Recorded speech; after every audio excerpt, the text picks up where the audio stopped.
नमस्कार दोस्तों, इस चैनल पे स्वागत है। भारत में ज्यादातर लोग इस शब्द को गलत बोलते हैं, जैसे डायरिया। तो आइए समझते हैं ये प्रोनाउंसिएशन गलत क्यों है और इसकी सही प्रोनाउंसिएशन क्या है। इसकी सही प्रोनाउंसिएशन है डायरिया। डायरिया। इस शब्द में 4 शब्दांश हैं।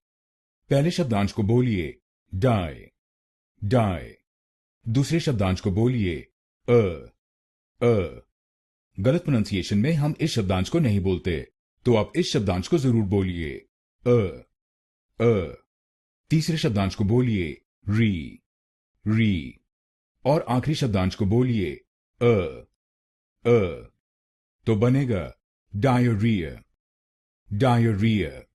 डाई री अ, डाई री अ, डायरिया, डायरिया।